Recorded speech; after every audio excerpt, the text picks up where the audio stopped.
Good morning students, my self Poonam Mittal from royal international school. आज हम संस्कृत पढ़ेंगे क्लास 10th की। हमारे प्रकरण का नाम है जय सुर भारती, जो पाठ प्रथम है। ठीक है बच्चों, ये कौन सा पाठ है? प्रथम पाठ है जिसका नाम है जय सुर भारती।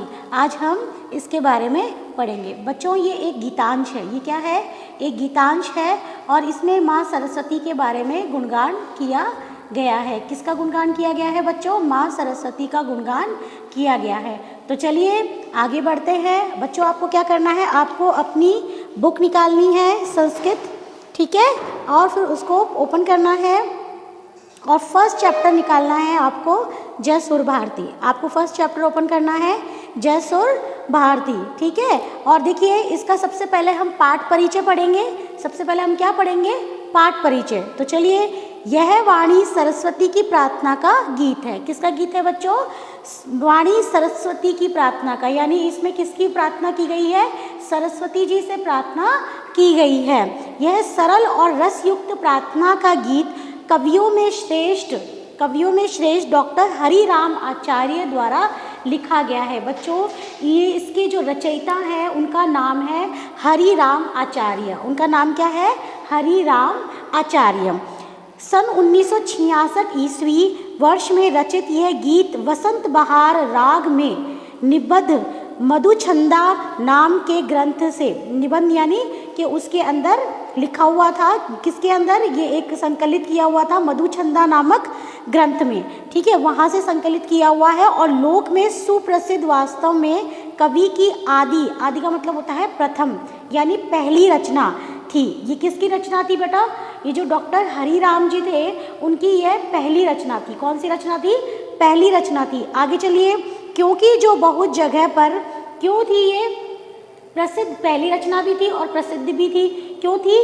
क्योंकि यह हर जगह पर प्रकाशित हुई थी। आकाशवाणी दूरदर्शन से बहुत दिनों तक प्रसारित हुई थी बच्चों। ये उस समय 1966 में ये जो कविता है बहुत ज़्यादा प्रसिद्ध हुई थी और ये हरिराम जी की सर्वप्रथम रचना थी। ठीक है बच्चों, आगे चलिए। यहाँ तक हमने इसका पाठ परिचय पढ़ लिया। आपको कवि का नाम याद हो गया होगा, डॉक्टर हरिराम आचार्य। ये कब ली गई थी? 1966 में ली गई थी, ठीक है। कहाँ से संकलित की गई है?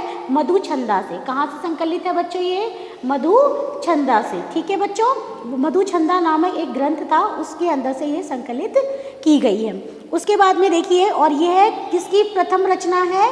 हरिराम आचार्य की प्रथम रचना है। आई होप आपको ये कवि जो पाठ परिचय है वो अच्छे से समझ में आ गया होगा। चलिए अब हम अपने किसकी तरफ चलते हैं? अब हम अपनी गीतांश की तरफ चलते हैं। तो देखिए, जय जय हे भगवती सुर भारती, तव चरणों प्रणाम, नाद ब्रह्ममयी जय वागीश्वरी, शरणम ते गच्छाम। देखो यहाँ पे सुर भारती यानी सुरों की देवी, ठीक है, कि चरणों को, यानी हम तुम्हारे चरणों को क्या करते हैं? प्रणाम करते हैं, ठीक है। इसका चलिए हिंदी अनुवाद हम देखेंगे। हे देवी सरस्वती तुम्हारी जय हो, मतलब जय जय भगवती सुर भारती का मतलब क्या होगा? कि माँ सरस्वती तुम्हारी क्या हो? हमेशा जय हो। और हम तुम्हारे तव चरणों प्रणमाम, इसका मतलब क्या होगा? कि हम तुम्हारे चरणों को प्रणाम करते हैं। हे शब्द ब्रह्मा वही वाणी की स्वामिनी। अब ब्रह्मामयी से क्या होगा? यानी ब्रह्म से युक्त, यानी जो सर्वश्रेष्ठ जो ब्रह्मा जी है उनके जो शब्द हैं उनके उससे युक्त, ठीक है, हम आपकी शरण में आते हैं, यानी शरणे ते गच्छाम, हम आपकी शरण में आते हैं। मैं दोबारा से एक बार रिपीट कर रही हूँ बच्चों। जय जय हे भगवती सुर भारती, कि हे देवी सरस्वती तुम्हारी जय हो, तव चरणों प्रणाम, और हम तुम्हारे चरणों को प्रणाम करते हैं। नाद ब्रह्ममयी जय वागीश्वरी, और जो वागीश्वरी यानी जो वाणी की देवी, यानी वाणी की ईश्वरी है ना, ठीक है, वाणी की देवी, हम तुम्हारे चरणों में आते हैं, यानी हमें आप आश्रय प्रदान कीजिए। समझ में आया बच्चों? चलिए आगे चलते हैं। इसकी हम सप्रसंग, इसकी संस्कृत में हमें क्या करनी है? व्याख्या करनी है। तो इसकी संस्कृत की व्याख्या करते हैं हम। हे देवी शब्द सयाधिकारिणी, शब्द सयाधिकारिणी नहीं, शब्दों पर अधिकार करने वाली, ठीक है बच्चों। सरस्वती ते सदैव विजय भवतु, आपकी सदैव क्या हो, विजय हो। ठीक है, उसके बाद वयम ते पादयो नमाम, पादयो जो मैंने चरणों और पादयों का मतलब क्या हो गए, ये सर्व हो गया, आपने पर्यायवाची हो गए, दोनों का मतलब पैर होता है। ठीक है, हम आपके पैरों को या फिर हम आपके चरणों को क्या करते हैं, नमस्कार करते हैं। ठीक है, उसके बाद में हे शब्द ब्रह्मा युक्ते वाचाम ईश्वरी, यानी शब्द युग में इसको थोड़ा सा यहाँ पे क्या कर दिया है, थोड़ा सा एक्सप्लेन कर दिया है। ठीक है, यानी संस्कृत में इसको एक्सप्लेन कर दिया है कि आप मतलब वाणी पे अधिकार करने वाली वाणी की जो देवी हो।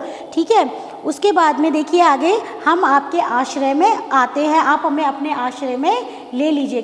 किसे कह रहे हैं कवि यहाँ पर, माँ सरस्वती जी को कह रहे हैं कि हम आपके आश्रय में आना चाहते हैं, हे वाणी की देवी, हे सरस्वती माँ, आप हमें आश्रय प्रदान कीजिए। ठीक है, उसके बाद में देखिए, देही माम आश्रम स्वीकारतु चे मैं परिणतितम। अब देखिए इसमें ही क्या कहा गया है कि मुझे आश्रय दो और मेरी प्रणाम पंक्ति को आप क्या करो, स्वीकार करो, यानी मैं जो आपको बार बार प्रणाम जो कर रहा हूँ उसको आप क्या करो, उसको आप स्वीकार करो। तो बच्चों आपको यहाँ तक समझ में आया, ये हमारा प्रथम गीतांश था। चलिए अगले गीतांश में हम चलते हैं। त्वमसि शरणया त्रिभुवन धन्या सुर मुनि वंदित चरणा, नवरस मधुरा कविता मुखरा, स्मित रुचि रुचिरा भरणा। अब यहाँ पे देखो शरणया यानी सहारा, शरणया का मतलब क्या होता है, सहारा। उसके बाद में त्रिभुवन धन्या, त्रिभुवन धन्या का मतलब त्रिभुवन यानी तीनों लोक, त्रिभुवन का अर्थ यहाँ पर क्या हुआ बच्चों, तीनों लोकों में, और धन्या, धन्या यानी श्रेष्ठ, यानी तीनों लोकों के अंदर श्रेष्ठ। ठीक है, वंदित चरणा, वंदित चरणा यानी जो देवी मुनियों, यहाँ पे क्या किया गया है, सुर और मुनि, सुर यानी देवता, मुनि यानी जो ऋषि मुनि होते हैं हमारे, वो सभी क्या करते हैं, आपके चरणों की वंदना करते हैं। उसके बाद नवरस, नवरस का यहाँ पे क्या होगा, देखिए नवरस का होगा श्रृंगार आदि काव्य, नवरस यानी 9 रस, हमारे 9 रस होते हैं, अगर आपने हिंदी के अंदर भी पढ़े होंगे, श्रृंगार रस जिसे हम कहते हैं, वो 9 रस। ठीक है, मधुर कविता मुखरा, जो क्या कहते हैं ना, कविता के रूप में अभिव्यक्त होने वाली, स्मित रुचि रुचिरा भरणा, और इसमें रुचिरा भरणा से, रुचिरा भरणा यानी आभूषणों से लिया गया है, सुंदर आभूषणों से युक्त। ठीक है, चलिए तो इसका हिंदी अनुवाद देखते हैं। त्वमसि शरणया त्रिभुवन धन्या, कि तुम आश्रय प्रदान करने वाली हो, तुम क्या हो, आश्रय प्रदान करने वाली हो, सुर मुनि वंदन चरणा, और तीनों लोकों में जो श्रेष्ठ देवता हैं, तीनों लोगों में जो श्रेष्ठ देवता और जो मुनि है, जिनके द्वारा आपके चरणों की क्या की जाती है बच्चों, जिनके द्वारा आपके चरणों की वंदना की जाती है, क्या की जाती है बच्चों, आपके चरणों की वंदना की जाती है। नवरस मधुरा कविता मुखरा, नवरस मधुरा कविता मुखरा के श्रृंगार आदि 9 काव्य रसों में माधुर्यमयी, माधुर्य यानी